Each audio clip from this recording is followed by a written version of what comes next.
What's going on, everybody? Keith Niebuhr with Gators Online, joined by senior reporter Zach Albaverde, who is in Austin, Texas at Darrell K. Royal Stadium, where he watched Florida play number 5 Texas this afternoon in Austin.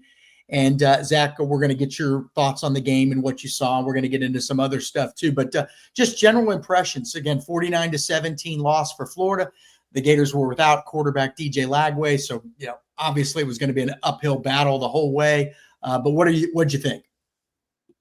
Yeah, it wasn't much of a contest here today. Once you knew that Florida was going to be without DJ Lagway, was going to be without several other starters, I think ended up being 14 players, 11 starters that did not play. It was going to be tough sledding for this team against the nation's number 5 team, top overall defense in the country, and they looked like it today. Gave Florida a lot of issues in the first half.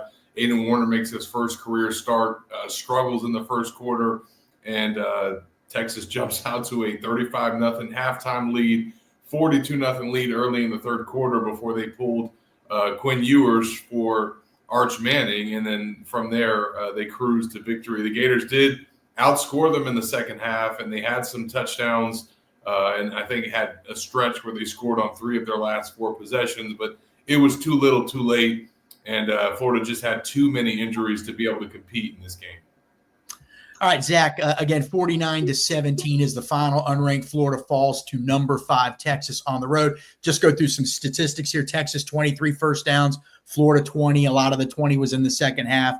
Texas with 562 total yards of offense. Florida with 329 on the surface. That doesn't look good. That's actually the most by about 40 yards that Texas has allowed all season. Again, a lot of that, however, came after Florida was already behind 35-42-0.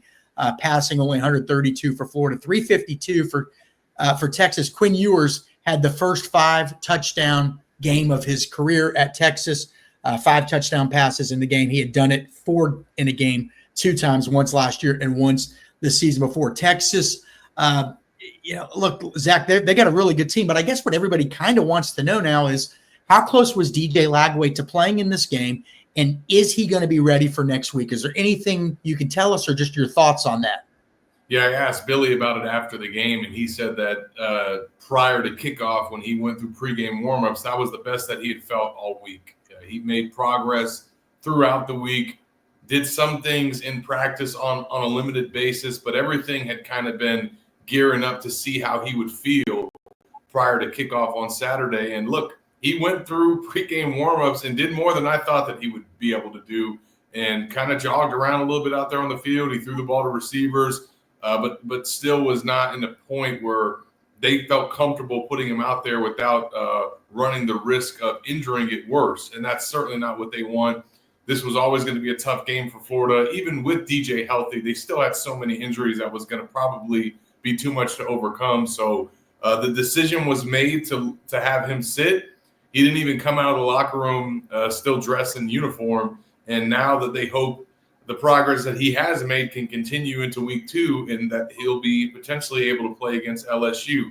He has a grade 2 hamstring strain, which we first reported at Gators Online. That's typically an injury that takes a few weeks to recover from. But, there is some varying degrees there depending on the severity of it. And obviously his might not be as serious as some other grade 2 strains because he tried to give it a go today. But I think that they knew all along that Aiden Warner was most likely to get this start. He took the first team reps all week.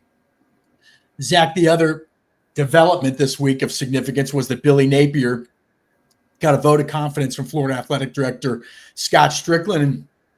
And, look, a lot of people weren't crazy about that news. What did they tell you about that after the game? What did Billy Napier have to say? Because I know that was obviously brought up. Well, he first of all gave credit to the players because he said that they are the reason why that happened. And certainly he's right because they're the ones that had shown improvement, of course, prior to today's game. But he also spoke to the players being young and that there is a lot of talent on this roster that's going to be coming back next year. I wrote about that at Gators Online as one of the reasons why Florida decided to bring him back for 2025. And he kind of hung his hat on that at the end, feeling like that's kind of what's keeping this team trending in the right direction for the future. Obviously, that didn't show up on the field today, but I asked Shamir DK and Shamar James about it as well after the game. They were both happy with the news. Shamar James felt like it was something that was needed to kind of put the players at ease, certainly put recruits at ease, and let the fans know what direction this thing was headed. So not the result that I think that they wanted to be talking about, something like that. Just the timing of it certainly is not good. But nonetheless, Florida is going to have him back, and that's something that is now kind of been decided on.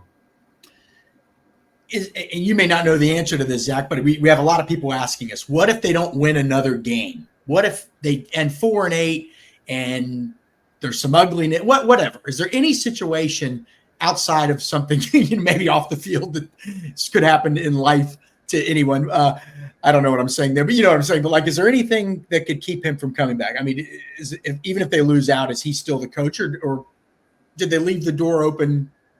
You know, is there a chance that things could change? Well, that's a tough thing to. I understand that in the statement it wasn't specified 2025, but if you, I've talked to sources close to the situation. That's the direction that they're moving.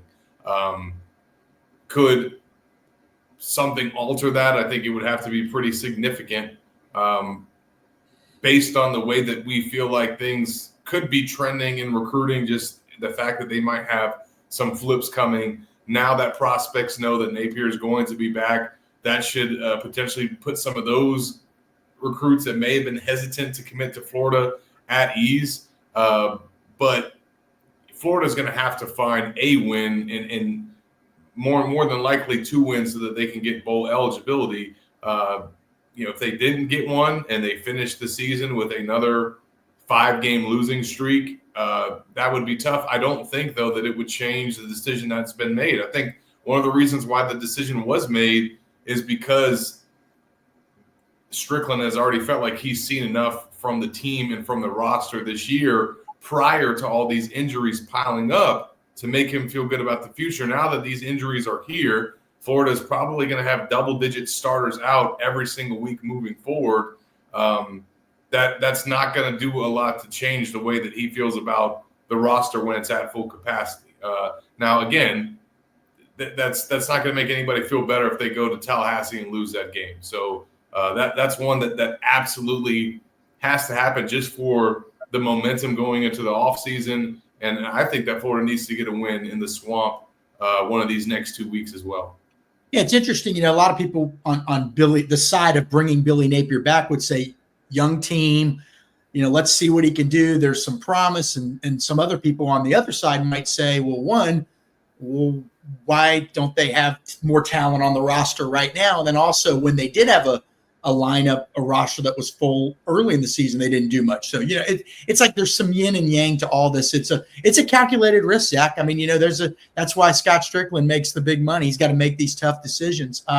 Zach, were there any bright spots today? I mean, to me, the running game wasn't bad, 197 yards. Of course, again, they didn't all that. A lot of that came after it was already 35-0, 42-0. But Aiden Warner, kind of struggled, 12 of 25, made some decent throws, but clearly, he's not Graham Mertz or DJ Lagway, 132 yards, 2 interceptions.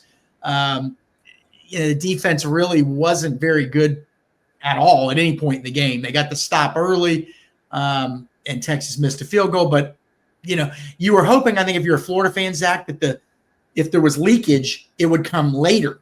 Like, hey, let's see what they can do in the first half, keep them in the game. And then, obviously if you're not scoring, not moving the ball, then things change and it gets tougher on a defense. But really the defense struggled really all the way through. But what are some of the positives? Can you take any from this game, or is it just one of those games you got to burn the video, Zach, and move on? What do you think? Yeah, I mean, I think they would not use the injuries as an excuse after the game, but I think that's part of the reason why they were in the predicament that they were in today. They're going to go back and watch the tape, but it's hard to compete against the nation's number 5 team when you're down that many of your best players, and that's just reality. I think there's not really a lot that you could take away from defensively to like about this performance. I guess we learned a little bit more about Florida's cornerback situation a little bit further down the depth chart and some of the issues there and some of the readiness of some of those players, because there was a lot of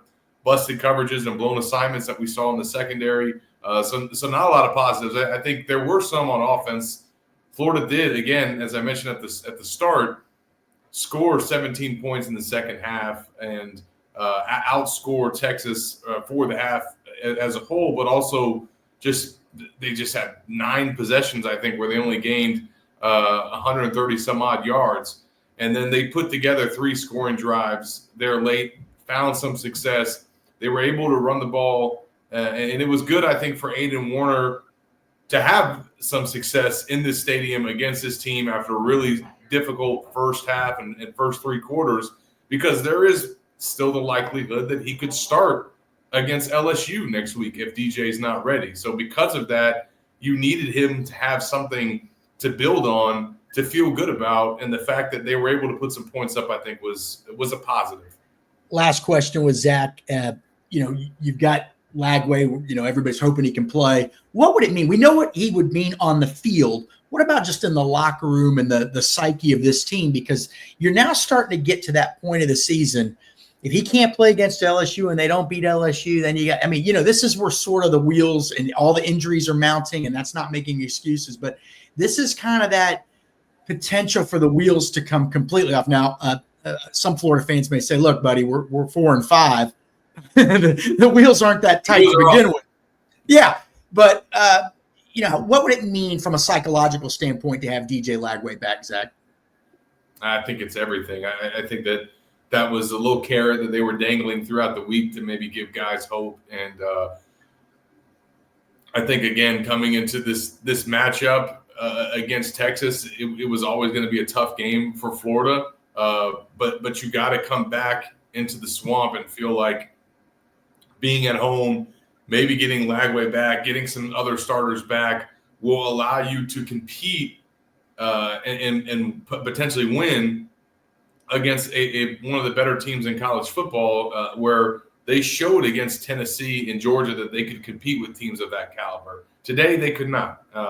Some of that had to do with the injuries. Look, at the end of the day, Florida was playing with its third-string, preferred walk-on, redshirt freshman quarterback, and that's why they struggled some of the ways that they did offensively. But they also were down several starters on defense, and that impacted things as well. If they get some of those significant players back, most notably Lagway, they're going to have a much better chance to be in a game against LSU and Ole Miss. And as I've said before, they got to find a win in one of those. All right, Florida is now 4-5. Texas, I believe, is 8-1. The Gators have LSU, as Jack said, next week at home. Ole Miss at home the week after that, and then at FSU, which will be coming off probably a loss today to Notre Dame, which would put them at 1-9. But they do have an off week and then a game against Charleston Southern to get refreshed. So even that game could be a battle. Zach, we appreciate it. For Zach, I'm Keith Niebuhr of Gators Online. Thanks, everybody, so much for stopping by.